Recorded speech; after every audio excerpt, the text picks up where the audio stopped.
Robbie, I know there are a lot of people here, especially here at Harvard, who are wondering what went wrong. Obviously, Hillary Clinton won the popular vote, and she won more votes for president than any white man in history. But this is obviously a race for 2 seconds. And she came up short in traditional Democratic states like Michigan, Pennsylvania, Wisconsin. She told donors not long after the election that she thought the letter from FBI Director James Comey was really the nail in the coffin for her. Do you agree? Is that what went wrong? Well, look, we are really proud of her margin in the popular vote.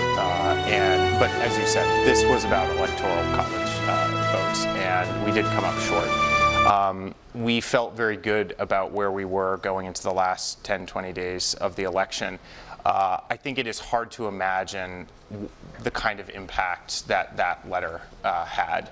Most of the public polling showed a distinct drop. We certainly saw that in our internal numbers, and particularly because the letter didn't really seem to have much of a purpose. He said he had some emails, he hadn't seen them, he didn't really know what they were.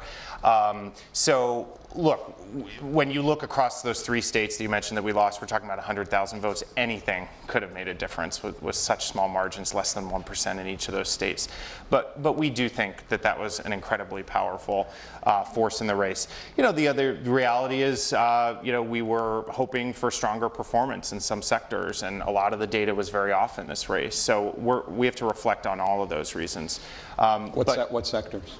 Well, we were expecting to perform better with suburban women in particular. We saw those numbers a lot stronger than what happened on Election Day. We do think that was because of the Comey letter. We saw a lot of young people go to third-party candidates. We think the letter had a lot to do with that as well. So there were a number of reasons for this, but lead among them, in my view, would be that letter from Director Comey. And Kellyanne, you've said that the shift, the movement towards Donald Trump and away from Hillary Clinton among undecided voters in some of these key demographic groups started before the Comey letter came out. Yes, and you even see the public polls that reflected what we were seeing internally, Jake. For example, ABC News released a poll on Sunday that said 50-38. We really didn't believe that she was at 50. We knew we were not under 40. But everybody then had to live with that 12-point poll because people held it up as evidence that the race was over, that there was no way Hillary Clinton could lose, no way Donald Trump could win. And by Friday of that same week, it was a 1-point race. And that was before the Comey letter. Also, Secretary Clinton herself, the night of the day the Comey letter was released on October 28th, said at her rally that it didn't matter because Americans had already decided what they thought about the emails and that it was already baked in the cake. And this was a messaging point from her campaign. So at the time they said that, maybe it was wishful thinking, maybe they weren't being completely truthful. And now it's supposed to be the Comey letter. And I have to say, Donald Trump turned over 200 counties that went for President Obama in 2012 to Donald Trump in 2016.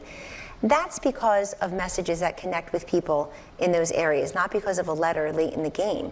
I do think that it probably had an effect on some voters, but if you want to reach suburban women, and the question is, you're the first female running for president, as a party nominee, then why is the message not really connected to them?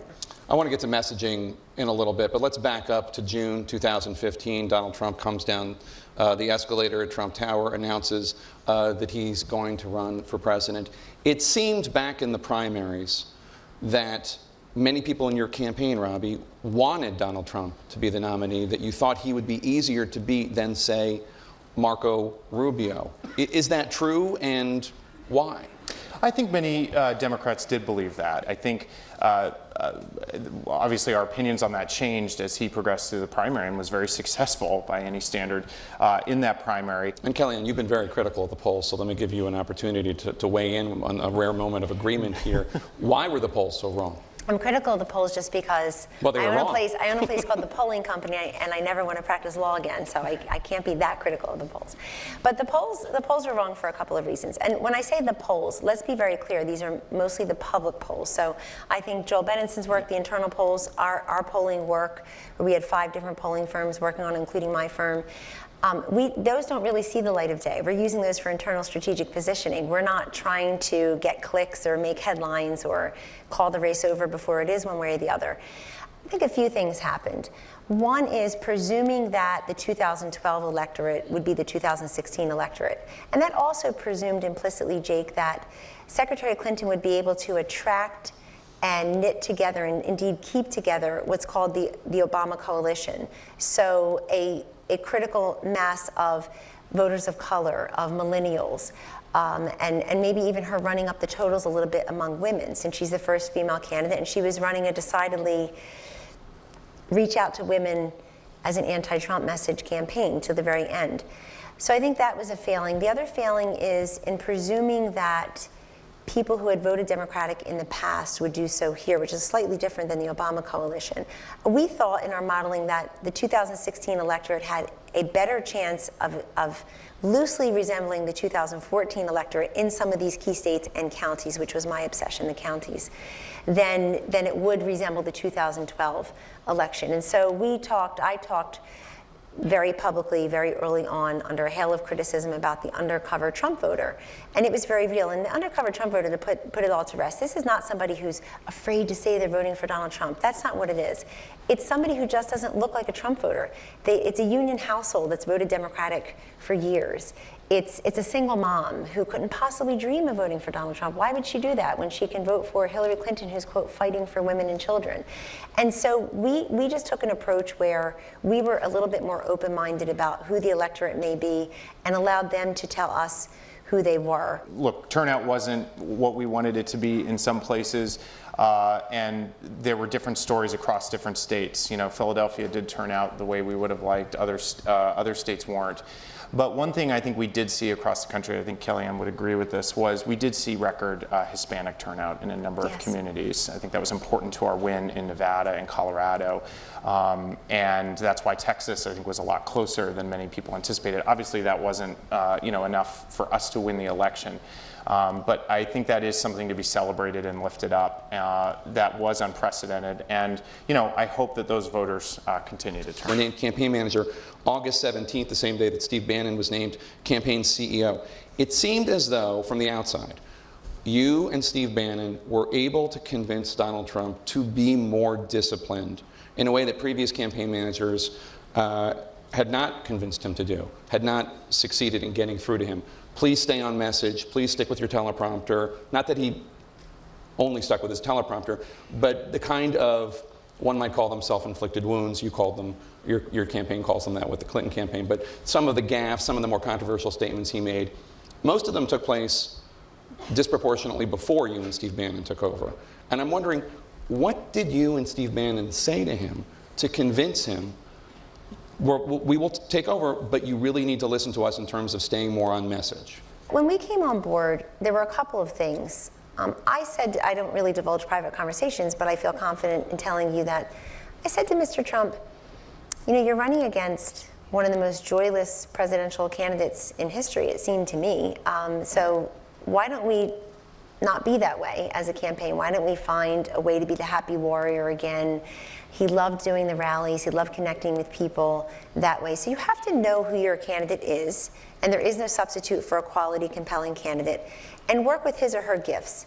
And I think in the case of Donald Trump, he gets his oxygen from being out there with the people, being with the voters. Look, one thing I take issue with, I think what did happen, and we discussed this early on, at the very end of the race, there were probably more undecideds than in a lot of races before. And we do think because the director of the FBI sent 2 letters in it, what was an unprecedented intervention in the election, total breach of protocol. Yes, I think a lot of those undecideds broke against us, but I don't think that was an inherent problem. And in fact, I would argue without those letters, we would have won those, and that's why we would have won the election. The other thing I'd say, Kellyanne said it was a joyless campaign. I contest that. We had a lot of fun on this campaign. I'm a joyful guy. Hillary's really joyful. We had a lot of fun on the campaign. Did you struggle? Everybody who knows Hillary Clinton says that the person you see on stage is not the person that you see behind the scenes. That behind the scenes, she's a much warmer person, a much more amusing person. Did you struggle to get that person from behind the scenes out into the crowd? Look, There were a lot of headwinds in this race. We were trying to make history. She's the first woman to be the nominee of a major party, but also the Why Russian... Why is that a headwind? Why is her being a woman a headwind? Well, I think, having worked for a few women candidates now, I think that they sometimes face certain scrutiny that male candidates don't. Sometimes people would talk about the way Hillary spoke during a speech. I didn't hear them remark about male candidates that way. But look, I think the bigger issue is that the Russian intelligence, our intelligence agencies all confirmed that Russian intelligence stole emails from our campaign chair and from the DNC and selectively leaked them out over months, starting at our Democratic convention, explicitly for the purpose of intervening in the election, hurting Hillary Clinton, and helping Donald Trump. We faced these headwinds the whole way through. That was tough. And I think it absolutely affected the outcome. Kellyanne, after you took over, Donald Trump recast or recalibrated two of his more controversial proposals. The ban on the total and complete shutdown of Muslims entering this country until we figure out what the hell is going on, I think is the exact quote, and a deportation force to round up the 11 to 12 million undocumented immigrants and remove them from the country. Those changed. He never explicitly repudiated them, but they changed in the way that he talked about them, the way that Governor Pence talked about them, the way that you talked about them. Was that part of the reset for the general election? I think it's part of explaining what you meant by what you said and putting it in policy, prescription type of language. And that's what he did. So for example, the same day, Jake, that Mr. Trump flew down to Mexico to meet with the Mexican president, he chose to accept the invitation. Secretary Clinton did not. He then flew to Arizona and gave, again, a 10-point plan on how to reform our immigration system. People may say they don't like it, but at least they can read it. They can examine it. He has one. It's there. He delivered it over about 45, 60 minutes, and then of course I'm sure it's on the website somewhere. So in that regard, he explained how he would approach the immigration system if he were to be elected. President-elect Trump, without question, offended many minority groups and women, who are a majority, during this election, whether it is mocking a disabled reporter or seeming to question whether Judge Curiel could do his job because of his heritage. Did he ever in private express any regret about that? Because we heard from him on election night a desire to bring the country together. Yes. But that job will be tougher because of some of the things he said, mostly before you came on board. So I won't divulge private conversations, but I will tell you that shortly after I came on board, Mr. Trump was in North Carolina and gave a speech. And some people in the media refer to it as the regret speech, because toward the middle or the end of it, he expressed regret. That was the word he used. He expressed regret for having offended anyone. He said, particularly with my words. And that's a leader, showing humility and inclusiveness and regret, to use his word. But I want to say this to you also. If you're talking about just the numbers alone, Donald Trump did better among Hispanics and African Americans than did Mitt Romney, John McCain, for example, the last two Republican presidential nominees, Jake. And he did much better among women than almost everybody, certainly everybody publicly predicted. I mean, you've got the first female presidential candidate. She's on the cusp of being the first female president. Where are all these women? Where are the marches of women saying we must have the first female? I didn't see them on Fifth Avenue. I didn't see them in Washington, D.C. They were volunteering for the campaign? Well, they didn't come out and vote for her, though. Let's go to Declan Garvey from Harvard, who has a question for Kellyanne. My question has to do with President-elect Trump's communication strategy, specifically if he's going to continue using his Twitter account. I know it breeds a lot of authenticity, but he's also been known to tweet out falsehoods and other liabilities. So is that something that he plans to do after inaugurated? So that's going to be up to him, the Secret Service, and others who have to help decide those issues. I will tell you that the president-elect looks at his social media accounts, a combined 25 million or probably more at this point, users on Twitter and Facebook as a very good platform through which to convey his messages.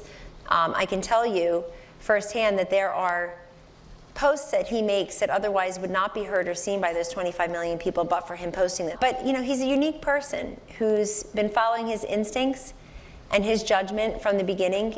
I think one of the points that I think we'd all be interested in hearing is, in the last week, he tweeted that there were millions of fraudulent votes. There's no evidence that there were millions of fraudulent votes. I don't doubt that there were some fraudulent votes, there always are, but the idea that the only reason Hillary Clinton won the popular vote is because of millions of fraudulent votes is not true. And then when CNN reported on that, he started retweeting people criticizing Jeff Zeleny, our reporter, including a 16-year-old boy. And I think the question arises in a room full of people who want President-elect Trump to succeed, who want him to realize a vision where there are more jobs coming into this country, where you do achieve so much of what you want to achieve. Is that really presidential behavior? Well, he's the president-elect, so that's presidential behavior, yes. So the And I things that see Bill where you're Clinton did going, in because the I've lived Oval through the Office that you campaign. criticized, those were presidential? Are you actually comparing what Bill Clinton did in the Oval You're Office saying if the with president a Twitter does it, it's feed? presidential. I'm Shall saying- shall we review for those who weren't born then what President Clinton did in the Oval I'm Office? saying just because a president does something doesn't make it presidential. Yes, I wasn't saying otherwise, but the fact is this man is now president of the United States, and he's tackling very big issues, the ones that he campaigned on and the ones that he will execute through his first 100-day plan. I know him very well. I'm a trusted advisor. He is committed to making good on the promises and on frankly the plans, and he's going to be focused on that. We need to move on and support the president and the initiatives that he's going to make. I don't like a lot of things that people in leadership do, but they're there. And that should be respected. I mean, I was raised to respect the office of the president and its current occupant, no matter who he or she is. Jake, I just hope moving forward from this campaign, Kellyanne is right. The campaign's over. It's time to move on. I just hope the truth doesn't get lost or sacrificed. Hillary Clinton's private email server first came to light in March 2nd, 2015, a big story in the New York Times. We learned from one of these hacked emails published by WikiLeaks that John Podesta, the campaign chairman, sent you an email saying, "Did you have any idea of the depth of the story?" You answered, "Nope. We brought up the existence of emails in research this summer, but we're told that everything was taken care of." In other emails, it comes out very clearly that there was a divide between the new guard, you and some others, and the old guard. And I'm wondering if you feel that some of the actions and activities that the old guard either allowed to happen, did themselves, or enabled, whether it is giving speeches to Goldman Sachs, or setting up the private email server, or the decision to become multi-millionaires, did the decisions by those individuals, the old guard, make your job close to impossible? Well, no, not at all. We came very close to winning this campaign, and as I said, we won the popular vote. Look, Hillary said she regretted that email setup, that it was a mistake. She took responsibility for it, and she apologized. No, for I get it, but it happened, and then obviously. You're talking about James Comey. James Comey is in this conversation because of the email server. Sure, but I think, look, again, if any of us on the campaign could have gone back on a time machine, including Hillary Clinton, and changed this, absolutely we would have. But I think despite that, this was the most overhyped, over-reported, over-litigated story in the history of American politics. Full stop. It was. And particularly because of what James Comey did. There are protocols at the Justice Department that they are not to intervene in electoral races. They're not to report out on investigations in 2, 3, 4 months before an election. This was a total breach of that protocol and totally unnecessary, particularly to write a letter saying we have some emails, I haven't even looked at them. It's mind-boggling why he did this. Kellyanne, one of the things that came out that has come up in conversations after the election is that James Comey might not have felt empowered to do everything he did had the Attorney General, Loretta Lynch, not recused herself from decision-making because Bill Clinton had that meeting with her on an airplane on a tarmac. Do you agree with that premise, that Bill Clinton in some ways empowered James Comey? Yes, that is true. That actual meeting between the Attorney General and President Clinton bothered some voters because it just played right into the culture of corruption / the elite is a different set of rules for them than for the rest of us. I mean, who in the world can do that? walk across and go on and pretend you're talking about the grandchildren for, I don't know, 40, 45, 50 minutes. But I just want to say too, lest Jim Comey be the scapegoat of this election, in fairness, Hillary Clinton had a very bad time convincing Americans, very tough time convincing Americans that she was honest and trustworthy. That was in everybody's polling, and that was long before the FBI investigation. You've referred to this as a post-factual election where facts don't matter. And you were just taking issue with something that Donald Trump said. And there were other things, the so-called fake news, disinformation out there, stories. There was a crazy story towards the end of the campaign in which the NYPD was supposedly about to throw Hillary Clinton and her whole gang in jail because of stuff found on Anthony Weiner's computer that linked everybody to child sex trafficking. Just a bizarre story that, interestingly enough, General Flynn retweeted at one point. How much of a problem was this post-factual election in your view? I think it was a huge problem. And I think, look, Jake, I think there's a lot of things we need to examine coming out of this. You just named one of them. Congress has got to investigate what happened with Russia here. We cannot have foreign aggressors, I would argue, intervening in our elections. And we know that the Russians were promulgating fake news through Facebook and other outlets. But look, we also had, and this is with all due respect, to Kellyanne and to her colleagues, this isn't personal, but Steve Bannon ran Breitbart News, which was notorious for peddling stories like this. And I'm not attacking him personally, but they peddled a lot of stories on that website that are just false. They're just not true, and that reinforce sexist, racist, anti-Semitic notions in people. Headlines that just make are shocking and insulting and shouldn't be part of our public discourse. Kellyanne? I think the biggest piece of fake news in this election was that Donald Trump couldn't win. So there's that, and that was peddled probably for weeks and months before the campaign, definitely in the closing days. If you look at major newspapers and major cable stations, networks, Jake, it's unmistakable. I never said that he couldn't win. I said it was a competitive race. Well, there was a motion. I didn't say you didn't. Okay. No. I'm saying, but particularly print stories. I mean, we have colleagues whom we all respect, some of whom are in this room, that represent outlets. Literally, if you go back, because we have them, and you pull the whole front page, there's a lot of Dewey defeats Trumans out there. Unbelievable. Absolutely. But that's fake, because it's based on things that just aren't true. They have no path. They have no ground game. She's got more money. She has more personnel. She can't possibly lose. And then, of course, the growing narratives, the persistent chronic narratives, which I'm not going to repeat here, but they essentially boil down to Donald Trump takes the wings off of butterflies. And that, America said, there's a difference between what may offend me and what absolutely affects me. And I, as a voter, are going to go that way. Are you at all concerned by the fact that intelligence agencies say that Russians were hacking into the email accounts and the email servers of the DNC and John Podesta, and that it may have had? I just don't know it to be true. Well, somebody hacks. Yeah, but people have been going on TV too and saying that the Trump campaign knew this. The Trump campaign was involved. I'm not saying any of that, but the intelligence agencies have testified to that fact. I mean, it is a fact, Jake. 17 Admiral Mike Rogers, who President-elect Trump is right. interviewing for a potential job, has said it as well. I mean, they're clearly a foreign actor was doing it. Does it just, assuming that it's true, okay? I don't want to assume that it's true because I don't know it. And you're asking me hypothetical, but you're the one who quoted from WikiLeaks. I didn't.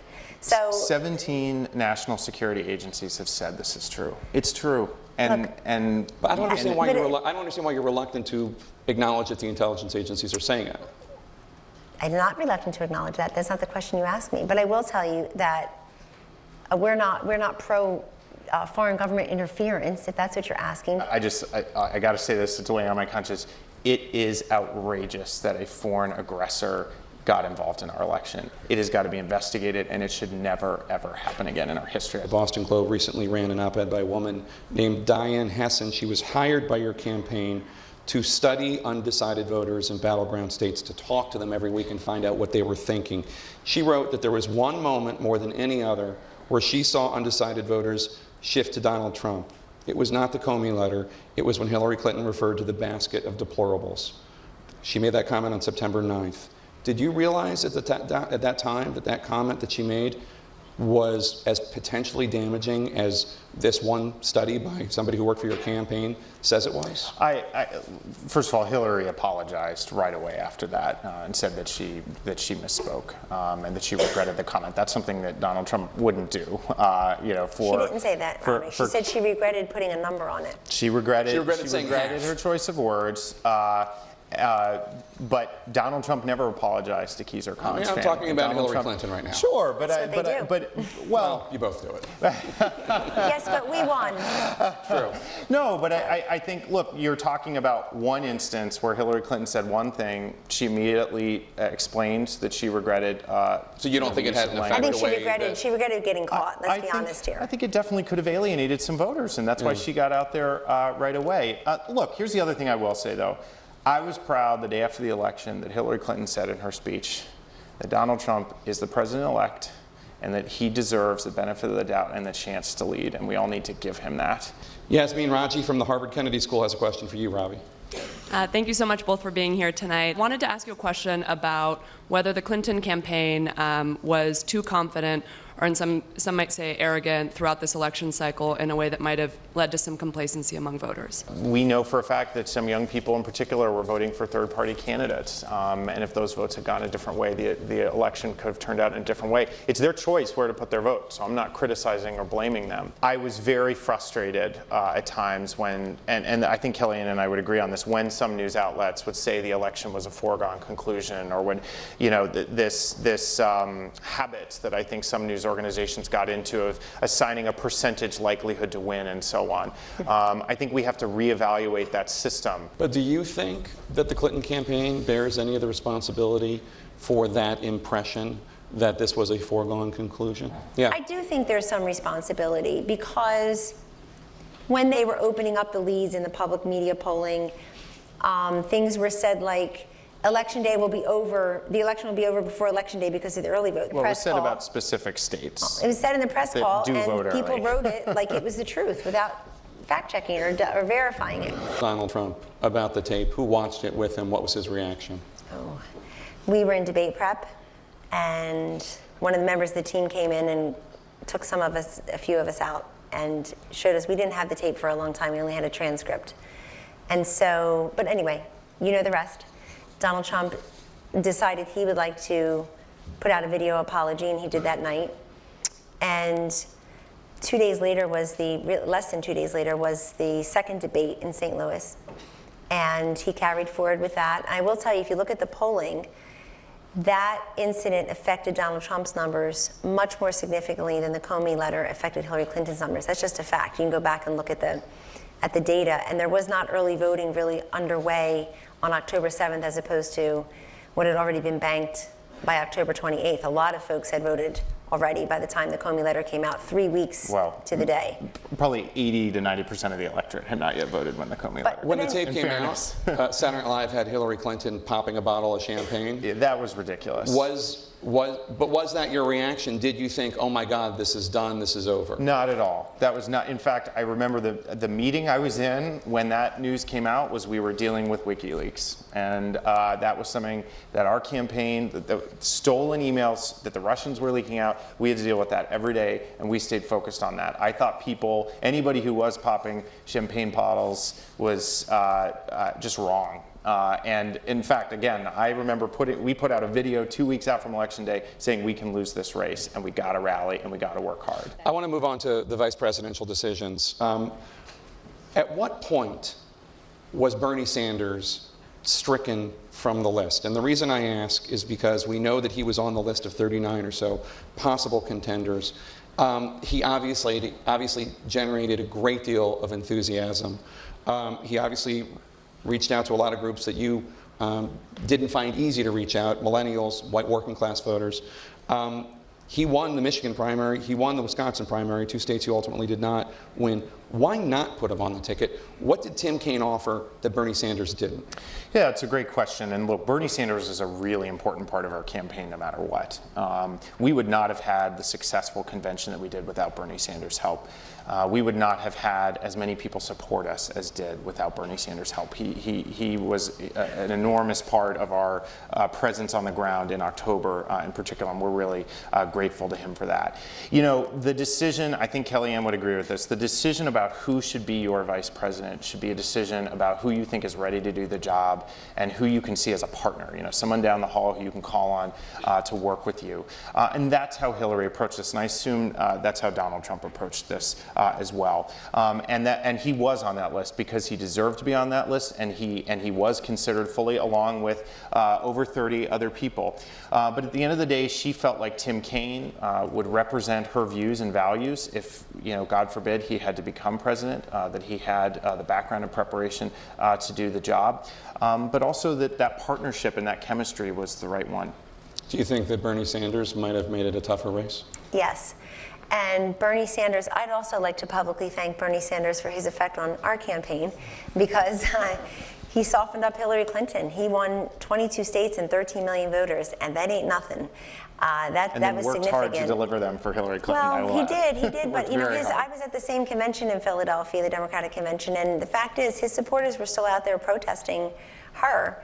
He was in the hall, being, you know, a dutiful Democratic convention soldier, but his supporters were not. And you saw on election day, if you read the polls, it's still many of them were upset by the way he was treated and the fact that the views that they took to the table were never really fully assimilated into the Clinton-Kaine campaign. I assumed her choice of Tim Kaine had something to do with Virginia, but it may have had something to do with not being overshadowed.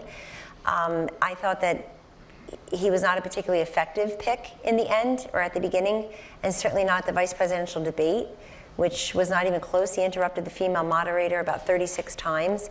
That was not a great moment. And look, I just want to tell you, somebody who was involved in the vice presidential selection process, suggestions anyway. I'd worked with Mike Pence for probably 10 years, and he had been in Congress for 12 years, 10 of which he sat on the Foreign Affairs Committee, very successful governor of Indiana. We always thought if we were going to bust that blue wall, it would definitely be with the help of a running mate who comes from that area and really allies himself with the concerns of the working class voters. John Podesta came out and spoke to your supporters saying that Hillary Clinton was not going to have any comments that evening. A lot of people were surprised that there was not going to be any seeming closure that evening, given the fact that it was apparent that Donald Trump had won. We know now that President Obama called Secretary Clinton and said, you need to concede. She did call Donald Trump, and she did concede. The next morning, she was going to give her concession speech. It took a couple hours before she got to the stage and gave the speech, a much celebrated speech, praised by everyone. What was going on behind the scenes? Well, little fact checking there. Okay, first please. of all, well, we set the time for that speech the night before. We wanted to give our people time to show up and be there and get through security and so on. So that it's not as if that speech was delayed. We set that time at maybe 4 in the morning. The impression that a lot of us something had like was, boy, she's having a tough time with this. Certainly understandably so. No? No, and in fact, some of these reports are, you know, like Kellyanne, I'm not going to get into private conversations that were had. She made the decision to call Donald Trump. Before. She didn't do that because President Obama told her. She made that decision on her own before she spoke to the president. And she made it because she believed, and she had said during the campaign, that it is important to our democracy that whoever wins, that their opponent concede the election and be supportive of them becoming president-elect. And so she acted in good faith with that. And that is true. We had arranged ahead of time. We did. How we would speak with each other that night. You had talked before the election. We had emailed and agreed. I see an email from Robbie Mook, and I think it's a fundraising appeal. And then I click on, I'm like, it's an email from Robbie. I'm so excited. So you two had actually yes, negotiated.